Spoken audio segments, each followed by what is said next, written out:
오늘은 73주년 6.25 전쟁 기념일입니다. 1950년 6월 25일 새벽에 38선에 있는 11개의 관문을 동시에 습격하면서 전쟁이 일어났습니다. 당시의 공식적인 명칭으로 조선민주주의 인민공화국으로 북한을 부르는데, 그래서 그런지 북한군을 인민군으로 부르곤 합니다. 그로부터 3년하고도 1개월 동안 전쟁이 지속됩니다. 1953년도 7월 27일에 휴전협정이 체결되어서 전쟁이 휴전 상태로 들어가기 전까지 남과 북은 치열하게 싸웠습니다. 그로 인하여 20만 명의 전쟁 미망인들이 생겼고요, 10만 명이 넘는 고아들이 생겼고요, 그리고 1천만 명이 넘는 이산가족이 생겼습니다. 그뿐만이 아닙니다. 기록에 의한 자료에 의하면 남과 북에 엄청난 사망자들, 희생자들이 생기지 않았습니까? 남한만 따져도 사망자가 민간인과 군인을 합하여 52만 명, 부상자가 43만 명, 실종자가 94만 명입니다. 북한에서는 북한군의 또 민간인과 합해서 사망자가 70만 명, 실종자가 26만 명, 부상자가 182만 명에 달한다고 기록은 전하고 있습니다. 뿐만 아닙니다. 유엔군이 자기 나라도 아닌데 다른 나라에 와서 희생하지 않았습니까? 부상자와 또 실종자와 사망자를 합하여서 유엔군의 그 희생자들이 160만 명입니다. 그리고 북한도 또한 중공군과 소련군을 합하여서 실종자, 사망자, 부상자를 합하여서 157만 명에 달한다고 합니다. 그것이 바로 전쟁에 우리에게 남겨진 상처입니다. 그렇다면 우리가 6.25 전쟁 기념일을 맞이해서 우리가 마음속에 담고 생각해야 할 것이 있다면, 다시는 이런 전쟁이 우리 가운데 있지 않아야 한다라는 것입니다. 여러분 당연히 기도하시겠지만, 특별히 나라와 민족을 생각하는 이 호국봉헌의 날을 맞이해서 다시 한번 여러분의 기도 제목 가운데 반드시 끼워 놓아야 할 기도 제목이 있다면, 나라를 위하여서 또 민족들을 위하여서 기도해 주시기를 간절히 부탁을 드립니다. 오늘 옆에 있는 분들하고 좀 심각하지만 마음 하나님 앞에 맡기고 이렇게 인사했으면 좋겠습니다. 나라를 위해서 기도합시다. 나라를 위해서 기도합시다. 나라를 위해서 기도합시다. 이렇게 앉다 보니까 앞자리 세 줄만 이렇게 딱 비어 있네요. 다음에 오실 때는 앉으실 때 앞으로도 뒤에 앉아 계신 분들 앞으로 와서 앉아주시면 감사하겠습니다. 오늘 말씀의 제목이 사랑 때문에입니다. 그리고 옆에 숫자 3으로 되어 있습니다. 이 말뜻은 사랑 때문에라는 제목으로 지금 벌써 세 번째 설교를 하고 있다라는 것입니다. 첫 번째로는 로마서 5장 8절 말씀을 중심으로 우리가 아직 죄인 되었을 때에 그리스도께서 우리를 위하여 죽으심으로 하나님께서 우리에게 대한 자기의 사랑을 확증하셨다라는 이 말씀을 중심으로 사랑 때문에 회개할 수 있다라는 말씀으로 말씀을 나누었습니다. 두 번째 사랑 때문에 전할 때는 요한복음 21장 말씀을 중심으로 예수님께서 베드로에게 하셨던 세 가지 질문, 시몬아 내가 나를 사랑하느냐라는 이 질문을 중심으로 사랑 때문에 우리의 믿음이 회복되고 사랑 때문에 믿음을 가질 수 있다라고 여러분께 말씀을 전하였습니다. 오늘은 그 마지막 시간 사도행전 20장 22절로 24절 말씀을 중심으로 사랑 때문에 우리가 사명을 가질 수 있고 사랑 때문에 목표를 가질 수 있다라는 말씀을 가지고 함께 은혜를 나누고자 합니다. 사랑 때문에 하나님이 우리에게 주신 것이 있다면 사명입니다. 믿습니까? 그 사랑을 내 안에 간직하고 그 사랑을 깨달은 사람은 반드시 내게 주신 삶의 사명이 무엇인지, 내가 바라보고 달려가야 할 목표가 무엇인지를 그가 깨닫게 된다라는 것입니다. 재미난 실험 결과를 여러분께 함께 하나 소개하고자 합니다. 똑똑한 개하고 덜 똑똑한 개의 구분점입니다. 어떻게 구분할 수 있을지. 똑똑한 개는요, 손가락으로 주인이 가리키면서 물건을 하나 딱 던지고 손가락으로 가져와 하면 이 가져와라는 명령이 주인의 입에서 떨어지기 전에는 어디를 바라보는가 하면 그 던져진 물체를 바라봅니다. 그 목표를 보는 겁니다. 덜 똑똑한 개는 주인이 물건을 확 던지고 손으로 가리키면서 저거를 가져와라고 하는 말이 떨어지기 전까지 늘 보는 게 어딥니까? 손가락 끝만 봅니다. 왜 그런가 하면 물건을 가져오면 주인의 손가락 끝에서 먹을 것이 하나 떨어지거든요. 똑똑한 개는 주인의 이 손가락이 단지 그냥 포인터라는, 거기에 국한되지 않는다는 것을 알고 있습니다. 주인이 가르쳐도 이게 중요한 것이 아니라 주인이 던져진 그 목표가 중요하다라는 것을 알기 때문에 목표를 봅니다. 그러나 그렇지 않은 개, 좀 덜 똑똑한 개는 여전히 주인의 손만 바라봅니다. 이 실험 결과를 통해서 제가 한 가지 깨달은 바가 있다면, 나도 그런 모습이 있지 않나, 그런 생각이 들었습니다. 나도 하나님께서 내게 비전을 주시고 목표를 주시고 사명을 주셨는데, 하나님 내게 던져주신 그 사명을 바라보는 것이 아니라 하나님의 손끝만을 보고 있다라는 나 자신을 발견하게 된다는 것입니다. 왜 그렇습니까? 하나님의 손끝에서 무언가 떨어지기 때문에, 하나님이 던져주신 그 목표를 보지 않고 하나님의 손끝을 여전히 바라보고 있는 나의 모습을 볼 수 있다라는 것입니다. 여러분들은 어떻습니까? 하나님이 가리키는 그 손끝을 바라보고 있는지, 하나님께서 그 손끝의 방향을 향 끝에 있는 목표, 사명을 바라보고 있는지, 오늘 말씀을 통하여서 여러분 스스로에게 도전이 되기를 예수님의 이름으로 부탁을 드립니다. 하나님이 그분의 손끝을 향하여서 가리키면서 지금 바라보라 라고 하는 하나님이 주신 그 비전, 목표, 사명이 무엇인지 그것을 내가 깨닫는 것이 너무너무 그리스도인에게는 소중합니다. 오늘 말씀을 통하여 여러분 마음속에 나에게 주신 그 사명을 발견할 수 있기를 예수님의 이름으로 간절히 축원을 드립니다. 오늘 우리가 함께 읽은 사도행전 본문의 말씀 가운데 바울은 하나님께서 무엇을 자기에게 주셨는지를 그가 분명하게 알고 있습니다.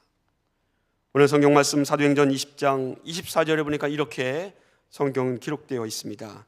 내가 달려갈 길과 주 예수께 받은 사명, 곧 하나님의 은혜의 복음을 증언하는 일을 마치려 하면은 나의 생명조차 조금도 귀한 것으로 여기지 아니한다.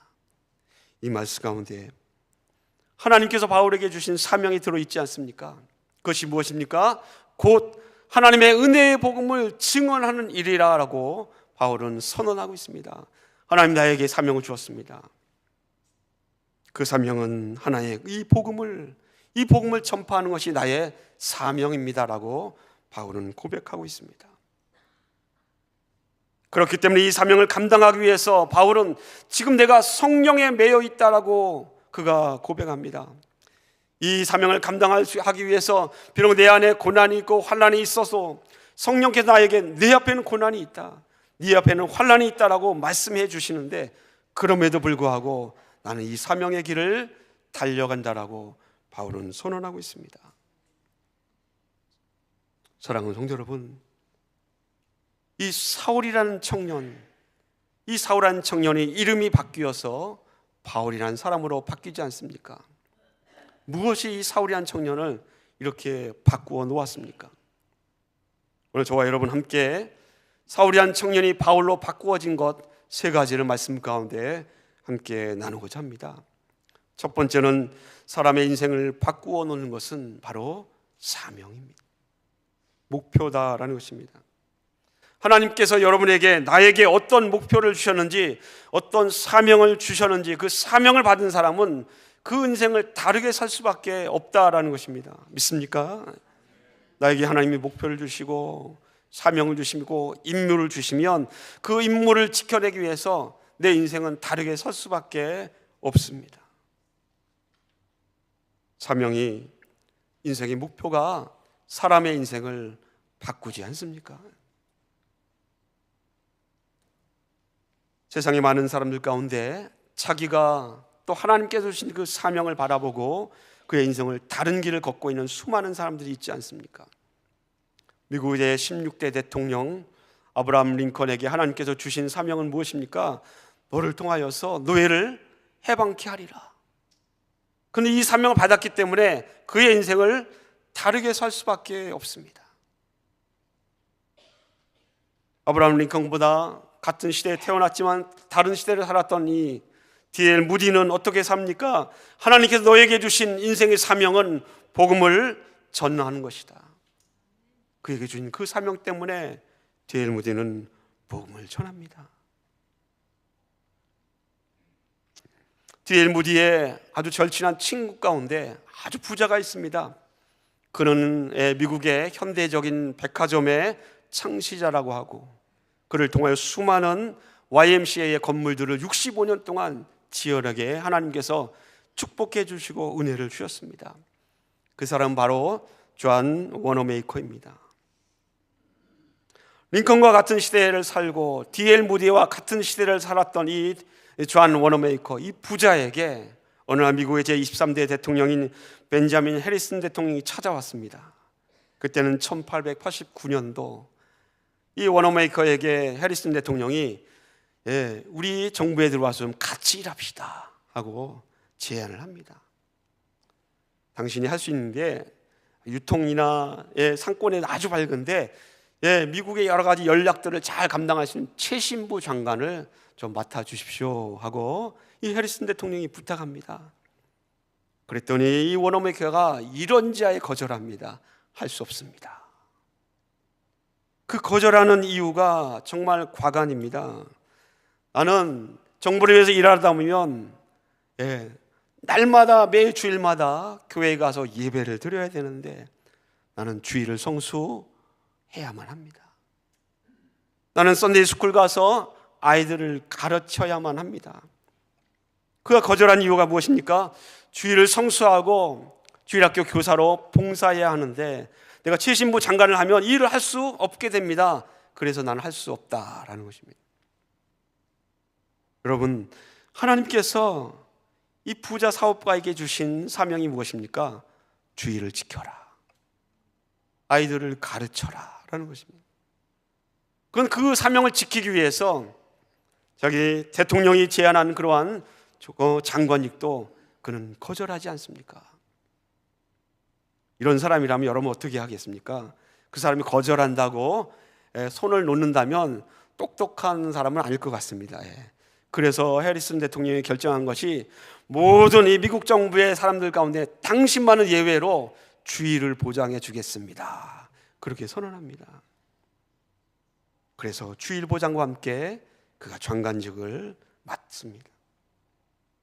여러분, 하나님께서 누군가에게 사명을 주시고 목표를 주시면 그 목표가 그의 인생이 걸어가는 발자취를 바꾸어 냅니다. 제대로 된 사명을 깨달으면 그 사명 때문에 다른 인생을 살 수 있다라는 것입니다. 오늘 사도 바울도 그렇게 살아냈던 사람 아닙니까? 오늘 본문에 기록하고 있는 사도 바울이 어떤 사람입니까? 그가 사울 시절일 때 그는 예수 믿는 사람이 있다면 언제든지 예수 믿는 곳에 찾아가서 그들을 잡아다 감옥에 쳐넣는 사람이 이 사울이라는 청년이었습니다. 그는 초대교회 7 집사 중에 한 사람이었던 스데반 집사님이 돌에 맞아 죽는 그 순간에 그 현장에 있었던 사람입니다. 그러면서 내가 예수 믿는 사람을 잡아다 감옥에 넣는 것도, 저 사람이 지금 돌에 맞아 죽는 것도 내가 배우기에는 옳은 일이다, 그게 옳다라고 생각했던 사람이 바로 사울이라는 청년이었습니다. 그랬던 그가 담메색으로 가는 길에서 예수 그리스도를 만나지 않습니까? 주님을 만나니 주님께서 이 사울이란 청년에게 주신 비전과 사명이 무엇인지를 깨닫습니다. 그의 인생이 바뀝니다. 사울에서 바울이라는 이름으로 바뀌지 않습니까? 그렇게 해서 자기의 인생이 바뀌어서 고백한 그 고백 가운데 하나가 우리가 함께 읽었던 사도행전 20장 22절로 24절의 말씀입니다. 여러분, 내가 성령에 매여 있습니다. 여러분, 내가 성령께서 내 앞에 고난이 있고 환난이 있다고 말하고 있고 나에게 가르쳐주고 있지만 그럼에도 불구하고 내가 달려갈 길, 주 예수께로 받은 이 사명, 이것을 내가 감당해야 합니다. 비록 나에게 생명조차 귀하게 여기지 않는 그 마음으로 사도 바울이 사명을 감당한다고 고백하지 않습니까? 여러분, 예수님을 3번이나 배반했던 베드로 어떻게 변화됩니까? 강박이던 사도와 이 사울이란 청년이 어떻게 이 바울로 변화되었습니까? 주님을 만나고 하나님의 사랑과 그 은혜를 깨달았더니 하나님이 내게 주신 사명이 무엇인지를 그가 경험합니다. 그 사명이 무엇인지를 보게 됐다라는 것입니다. 예수님의 손가락이 그 손을 향하여서 지금 가리키고 있는 목표, 그 사명이 무엇인지를 보게 되었다라는 것입니다. 사명을 보면 그의 인생이 바뀝니다. 여러분, 이 자리에 앉아 있는 저와 여러분들도 주님이 그 손가락을 향하여서 내가 우리에게 아무개야 보아라 하는 그 사명을 볼 수 있는 믿음의 눈이 활짝 열리시기를 예수님의 이름으로 간절히 축원을 드립니다. 여기 아멘 하셨습니다. 그렇죠? 사명 감당하겠습니다. 아멘 하셨는데, 여러분, 바울에게는 그 사명이 고난도 있고 어려움도 있고 심지어는 생명의 목숨의 위험까지도 있다라고 했습니다. 그럼에도 불구하고 여러분 아멘 하시기를 원하시면 믿음으로 다시 한번 아멘 하시기를 예수님의 이름으로 부탁을 드립니다. 예, 아멘 하셨습니다.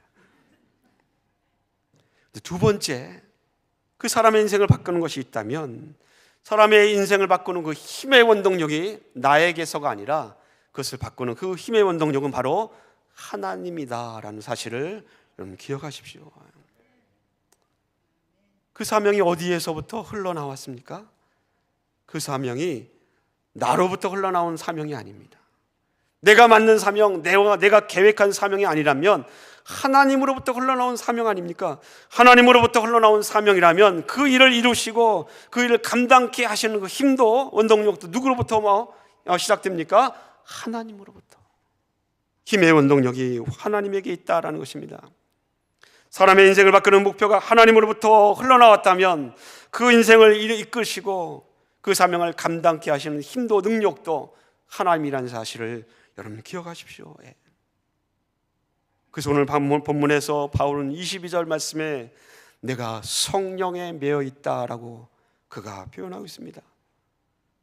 내가 이 사명을 감당하는데 내가 마음대로 하는 것이 아니라 성령에 매여 있어서 이 사명을, 이 달려갈 길을 내가 달려간다라고 고백합니다. 23절에는 바울의 앞에 무엇을 해야 할지, 어떤 일이 닥칠 것인지 성령이 가르쳐 준다라고 성경은 표현하고 있습니다. 여러분, 하나님의 사명을 감당하는 사람, 성령의 매인자요, 성령께서 무엇을 해야 할지 친히 가르쳐 주심을 여러분 믿으시기 바랍니다. 그렇다면 이 사명을 감당할 수 있는 힘도 하나님이 주십니다. 베드로는 베드로전서 4장 11절 말씀에 이렇게 고백하였습니다. 누구든지 봉사라면 하나님이 공급하시는 힘으로 하는 것 같이 하라. 믿습니까? 그래야 이는 범사의 예수 그리스도로 말미암아 하나님의 영광을 받으시게 하려 함이라. 하나님이 공급해 주시는 힘으로 이 사명을 감당해야 하나님이 영광 받으신다는 것을 여러분 믿으십시오. 내 힘으로, 내 능력으로, 내가 가진 경험으로 이 사명을 감당하면 하나님께 영광으로 돌아가지 않습니다. 내가 영광을 받고, 내가 자랑을 받고, 내가 칭찬을 받기를 원합니다. 그러나 하나님이 지시하신 그 사명은 내가 만든 사명이 아니라 하나님이 만드시고 하나님이 도우신 사명이기 때문에 그 영광이 하나님께로 돌아간다는 것을 성경은 기록하고 있지 않습니까? 주의 일을 감당할 때에 그 목표를 감당할 수 있는 힘의 원동력이 살아계신 하나님께 있음을 여러분 기억하십시오. 하나님께서 힘의 원동력이기 때문에 끊임없이 하나님으로부터 능력이 솟아납니다. 끊임없이 이 사명을 감당할 수 있는 힘과 능력이 하나님으로부터 공급된다는 사실을 믿고, 내가 성도라면 고난을 마다하지 않고 그 길이 십자가의 길이라도 하나님이 도우시니 이를 감당해낼 수 있다라고 고백할 수 있는 복된 성도들 되시기를 주의 이름으로 부탁을 드립니다. 그런데 여러분, 이 사도 바울에게 있어서 사명을 감당하기를 원합니다. 하나님께서 도우십니다. 그런 믿음의 확신이 있는데도 사람을 두렵게 하는 것이 무엇입니까?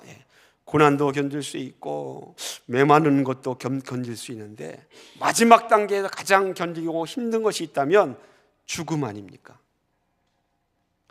내가 만약 예수 그리스도를 믿는다고 하면, 끝까지 그렇게 한다고 하면 너는 이 자리에서 죽는다. 그 마지막 선택의 기록 가운데서 바울이 대답할 수 있는 그 바울은 내가 그럼에도 믿음을 지키겠습니다, 복음을 전하겠습니다 했던 사람이 바로 사도 바울입니다.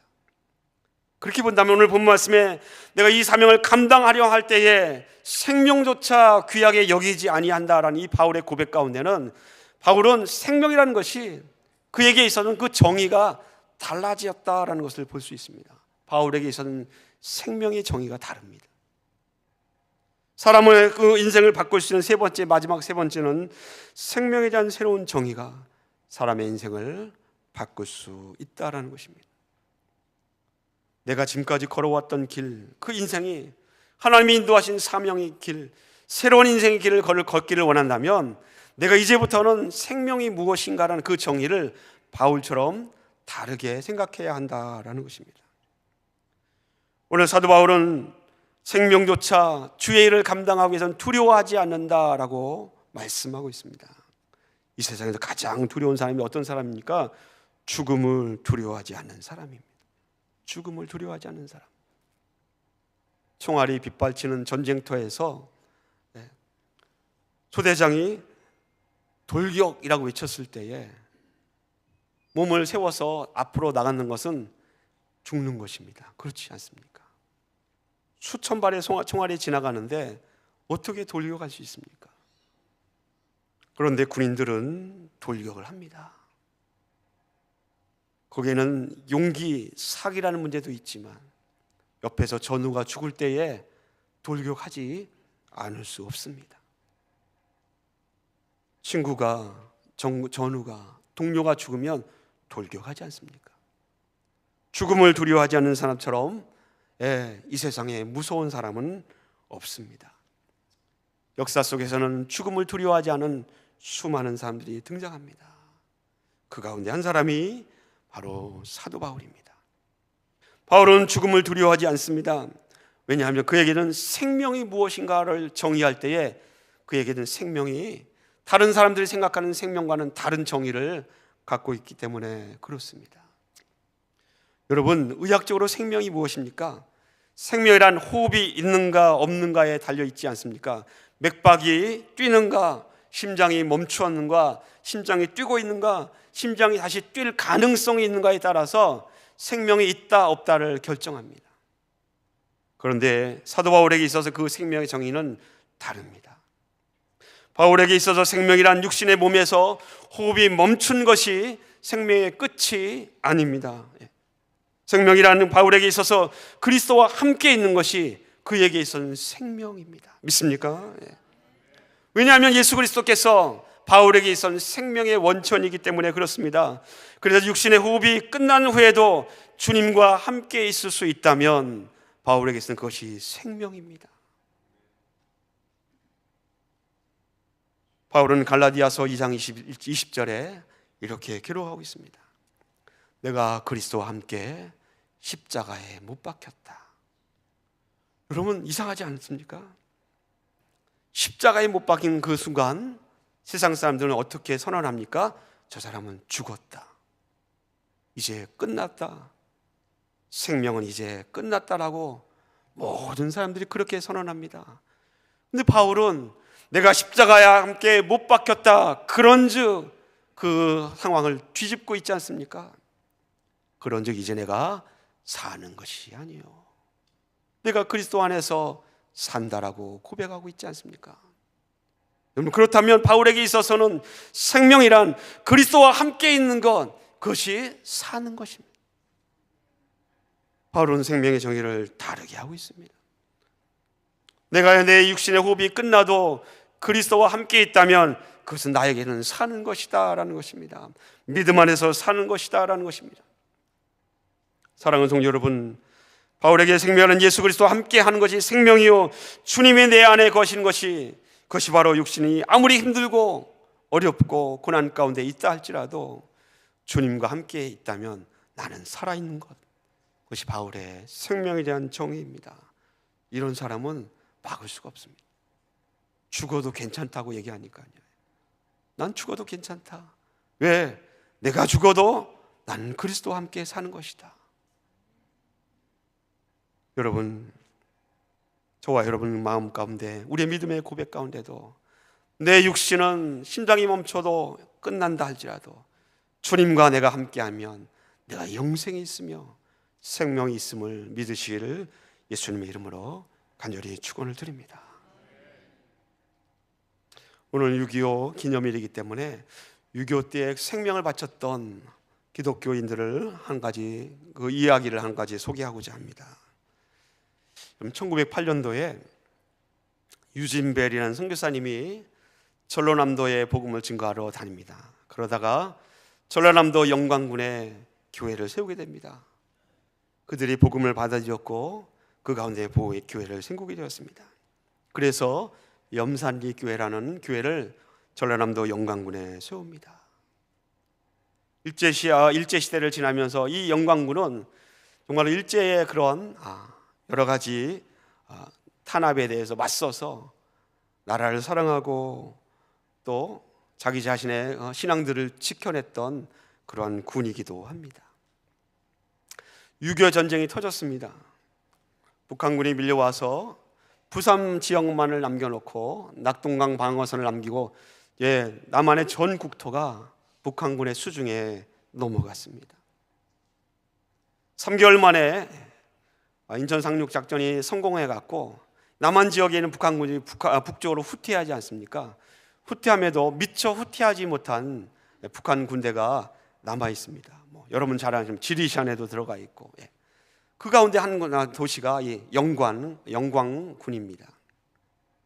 근데 문제는 라디오에서 9월 28일 날 수도 서울을 수복하였다라는 기쁜 소식이 라디오에서 흘러나왔습니다. 여전히 북한군 내 공산당의 잔당이 남아있지만 이 기쁜 소식을 들었던 이 영광군의 주민들이 견딜 수가 없어서 라디오를 듣자마자 태극기를 들고는 길거리로 뛰어나와서 만세를 외쳤습니다. 이게 잘한 일일까요? 잘한 일이 아니죠. 그 지역을 지금 통치하고 있는 군대가 어디입니까? 저 전라남도이기 때문에 아직 한국 군대의 영향력이 미치지 않습니다. 북한 군대가 장악하고 있어요. 결국 북한 군인들이 이 사람들을 잡습니다. 그리고는 물어봅니다. 너 예수 믿냐? 안 믿습니다. 그래? 그러니까 집에 가. 예수 믿냐? 믿습니다. 너희들 남아있어. 사람을 이렇게 구분합니다. 그래서 기독교인들을 죽이는데 영광군에서 196명이 순교하게 됩니다. 순교의 기록들에 의하면 영광대 교회에 2명, 백숙교회에서 30명, 묘량교회에서 9명, 염상교회에서 77명. 그리고 한국교회 역사상 유일하게 전교인이 순교한 교회가 있습니다. 어른부터 아이 베이비까지 순교한 이 야월교회에서 65명, 총 196명이 순교합니다. 여러분 보시는 이 사진의 오른쪽에 나와 있는 교회는 지금 현대 순교 기념관과 함께 지은 야월교회의 모습이고요. 또 왼쪽에 있는 사진은 바로 그 야월교회 성도들이 찍었던 옛날의 사진입니다. 이 교회 앞에 순교자 기념관이 있는데 순교자 기념관에 이 순교자 65명의 명단이 있습니다. 그 명단에 보면 아버지 김일홍, 그리고 부인 이름이 모르니까 그냥 최씨 부인으로 나와 있고요. 장남 김주헌, 자부 오영미, 손녀 김한술, 이런 식으로 이름이 아이들까지 다 기록되어 있습니다. 여러분과 함께 나누고자 하는 것은 이 야월교회 앞에 있는 한 시인이 그에게 헌정한 그 식귀입니다. 당신들이 뿌린 순교 피로라는 제목의 식기를 여러분께 비석에 나와 있지만 잘 보이지 않기 때문에 여러분께 읽어드립니다. 이런 내용입니다. 우리는 살아서 말하고 당신들은 순교로 말합니다. 우리는 입으로 고백하고 당신들은 목숨으로 고백합니다. 우리는 숨쉬며 살고 당신들은 숨막혀 죽음으로 여기 살아 있습니다.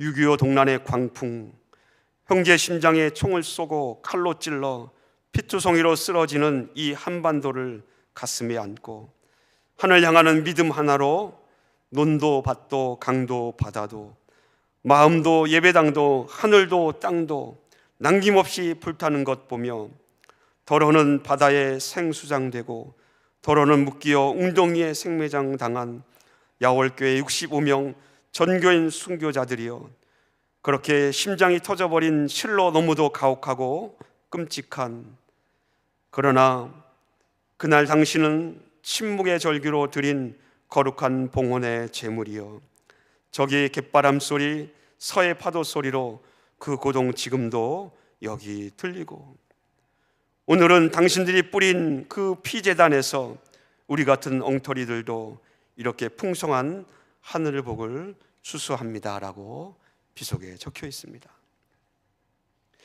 여러분, 사도행전의 저자 누가는 사도행전 20장 28절 말씀에 교회가 어떤 곳인가라는 것을 교회를 이렇게 표현하고 있습니다.